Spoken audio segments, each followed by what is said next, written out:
Welcome to my channel. आज का जो टॉपिक है वो जनरल ऑर्गेनिक केमिस्ट्री का टॉपिक है इंडक्टिव इफेक्ट। तो चलिए स्टार्ट करते हैं आज का टॉपिक। तो सबसे पहले यहाँ पे इंट्रोडक्शन हम लोग देखेंगे कि इंडक्टिव इफेक्ट होता क्या है। तो सबसे पहले लिखा हुआ है इट इन्वॉल्व सिग्मा इलेक्ट्रॉन्स, यानी कि ये जब भी होगा सिग्मा इलेक्ट्रॉन्स के केस में होगा जहाँ पे सिंगल बॉन्ड प्रेजेंट होगा। ठीक है। Next, the polarisation of a sigma bond due to electron withdrawing और electron donating effect of adjacent groups और atoms is called inductive effect. यानी कि पोलराइजेशन जो होगा सिग्मा बॉन्ड का वो किसके कारण होगा, या तो इलेक्ट्रॉन विदड्रॉइंग ग्रुप उसमें लगा हो या उसमें इलेक्ट्रॉन डोनेटिंग ग्रुप लगा हो, तो उसे ही हम लोग इंडक्टिव इफेक्ट कहते हैं। सिंपल टर्म में हम लोग इस तरीके से डिफाइन कर सकते हैं, it may be defined as the permanent displacement of electrons forming a covalent bond towards the more electronegative element और ग्रुप। यानी कि जो इलेक्ट्रॉन का डिस्प्लेसमेंट होगा वो परमानेंट डिस्प्लेसमेंट होगा, किधर की ओर होगा, तो जो मोर इलेक्ट्रोनेगेटिव एटम लगा हो उसकी तरफ होगा। तो एग्जाम्पल के थ्रू हम लोग बहुत अच्छे से समझ सकते हैं कि इंडक्टिव इफेक्ट होता क्या है। तो चलिए हम लोग एग्जाम्पल के थ्रू समझते हैं इंडक्टिव इफेक्ट को। यहाँ पे कोई एक कंपाउंड है C, carbon, single bond single bond single bond. जैसा कि आपने डेफिनेशन में देखा कि ये बस सिग्मा इलेक्ट्रॉन के केस में होगा, यानी कि जहाँ पे सिंगल बॉन्ड प्रेजेंट होगा वहीं पे इंडक्टिव इफेक्ट शो होगा। और यहाँ पे कोई एक्स ग्रुप लगा हो और यहाँ पे कार्बन सिंगल बॉन्ड और यहाँ पे कोई वाई ग्रुप लगा हो, तो जब एक्स का जो इलेक्ट्रोनेगेटिविटी है कार्बन से ज़्यादा हो, यानी कि एक्स इज ग्रेटर इलेक्ट्रोनेगेटिव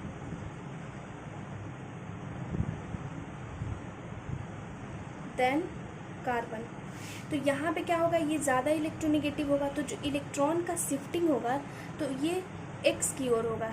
इस तरीके से इलेक्ट्रॉन शिफ्ट होगा एक्स की ओर। ठीक है। और अगर यही वाई ग्रुप कार्बन से कम इलेक्ट्रोनेगेटिव होगा तो जो इलेक्ट्रॉन का शिफ्टिंग होगा वो इस तरफ होगा, इस तरफ हमारा इलेक्ट्रॉन शिफ्ट होगा।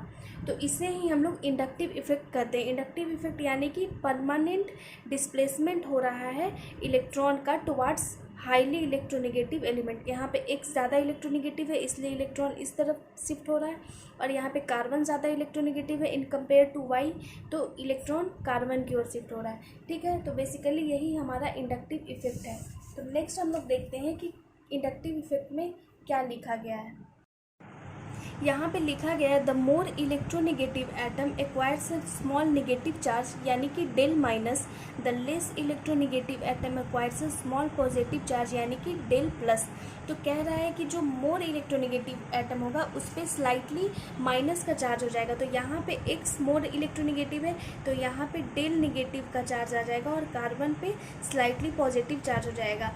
और यहाँ पे वाई जो वाई है वो कार्बन से लेस इलेक्ट्रोनेगेटिव है। ठीक है।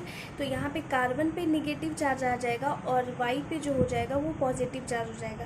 ठीक है। तो इसी चीज़ को यहाँ पे लिखा गया था कि मोर इलेक्ट्रोनेगेटिव एटम के पास नेगेटिव चार्ज होगा और लेस इलेक्ट्रोनेगेटिव एटम के पास स्लाइटली पॉजिटिव चार्ज होगा। तो यहाँ पे हमने एक एग्जांपल लिया है। तो यहाँ पे जो क्लोरीन है वो इलेक्ट्रोनेगेटिव ज़्यादा है कार्बन के कंपेयर में।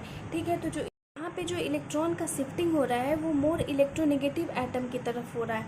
तो सिंपल टर्म में हम लोग इंडक्टिव इफेक्ट इस तरीके से समझ सकते हैं कि जहाँ पे सिंगल बॉन्ड प्रेजेंट होगा वहाँ पे सिग्मा इलेक्ट्रॉन होगा, तो सिग्मा इलेक्ट्रॉन का shifting towards a more electronegative atom is called as inductive effect. अब हम लोग देखेंगे कि इंडक्टिव इफेक्ट कितने तरीके का होता है। तो बेसिकली इंडक्टिव इफेक्ट जो है वो दो तरीके का होता है। तो यहाँ पे जो इंडक्टिव इफेक्ट है वो दो तरीके का होता है, एक प्लस आई इफेक्ट होता है और एक माइनस आई इफेक्ट होता है। तो हम लोग समझेंगे प्लस आई इफेक्ट क्या होता है और माइनस आई इफेक्ट क्या होता है। तो यहाँ पे लिखा गया है एटम्स और groups which lose electrons towards a carbon atom are said to have plus I effect, such groups are called electron releasing group. कह रहा है कि अगर किसी कंपाउंड में इलेक्ट्रॉन रिलीजिंग ग्रुप लगा हो या इलेक्ट्रॉन डोनेटिंग ग्रुप लगा हो तो उसके कारण क्या होगा, वो इलेक्ट्रॉन डोनेट करेगा टुवार्ड्स अ कार्बन एटम, तो उसे हम लोग प्लस आई इफेक्ट कहेंगे और उस ग्रुप को हम लोग इलेक्ट्रॉन रिलीजिंग ग्रुप कहेंगे। उसी तरीके से माइनस आई इफेक्ट क्या होगा, तो एटम्स और groups which draw electrons away from a carbon atom are said to have a minus I effect, such groups are electron withdrawing group. यानी कि ऐसा ग्रुप जो कि इलेक्ट्रॉन को विड्रॉ कर ले, जो कार्बन एटम से इलेक्ट्रॉन को छीन ले, उसे हम लोग माइनस आई इफेक्ट कहेंगे। तो वो जो ग्रुप होगा वो इलेक्ट्रॉन विड्रॉइंग ग्रुप कहलाएगा और वो जो इफेक्ट होगा वो माइनस आई इफेक्ट कहलाएगा।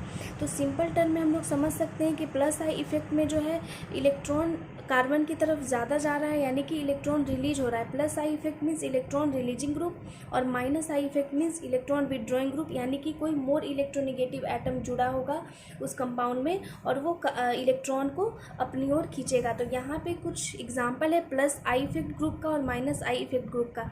तो अगर कार्बन के साथ ये सारे ग्रुप लगे हों तो उसे हम लोग इलेक्ट्रॉन रिलीजिंग ग्रुप कहेंगे। तो जैसा कि आप यहाँ पे देख रहे हैं CH3 का होल 3 कार्बन, CH3 का होल 3 2 CH माइनस, CH3 का होल 3 CH2 माइनस और CH3 माइनस। तो ये सारे ग्रुप अगर कार्बन से अटैच्ड हो तो वो इलेक्ट्रॉन रिलीजिंग का काम करेंगे, यानी कि प्लस आई इफेक्ट शो करेंगे। उसी तरीके से यहाँ पे इलेक्ट्रॉन विड्रॉइंग ग्रुप का एग्जांपल है, यानी कि जब कार्बन में NO2 ग्रुप जुड़ा हो, फ्लोरीन जुड़ा हो, क्लोरीन जुड़ा हो, ब्रोमीन जुड़ा हो, आयोडीन जुड़ा हो, OH जुड़ा हो, C6H5 माइनस जुड़ा हो, तो ये सारा जो ग्रुप है वो इलेक्ट्रॉन विड्रॉइंग ग्रुप है, यानी कि हाईली इलेक्ट्रोनिगेटिव है देन कार्बन। तो ये क्या करेगा, इलेक्ट्रॉन को अपनी ओर खींचेगा, जिसके कारण माइनस आई इफेक्ट शो होगा। ठीक है, तो यहाँ पे प्लस आई इफेक्ट वाला ग्रुप है और यहाँ पे माइनस आई इफेक्ट वाला ग्रुप है। नेक्स्ट हम लोग देखते हैं इंडक्टिव इफेक्ट के बारे में। And inductive effect is not confined to the polarisation of one bond, it is transmitted along a chain of carbon atom.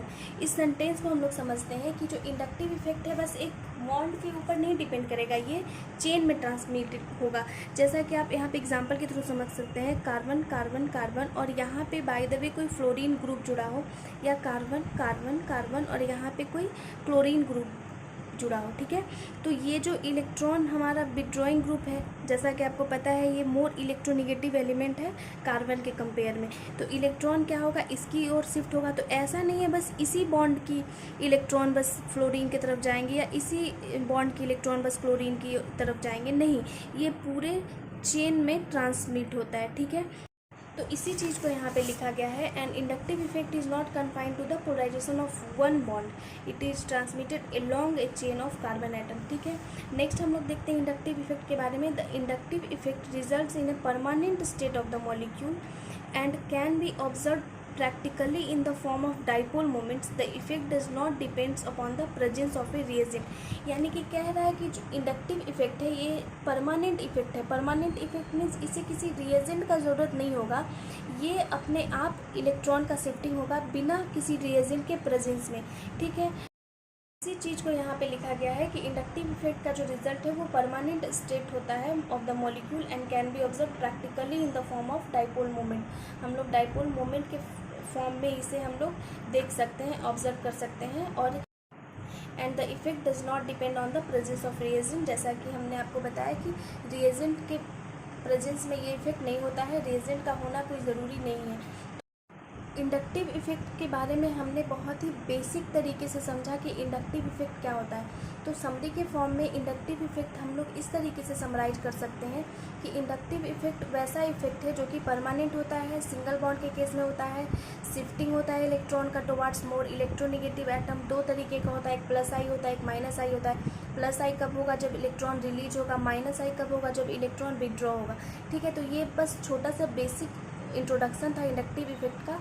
तो अगर आपको मेरा वीडियो अच्छा लगता है तो ज़्यादा से ज़्यादा लाइक कीजिए, शेयर कीजिए, सब्सक्राइब कीजिए। Thank you so much.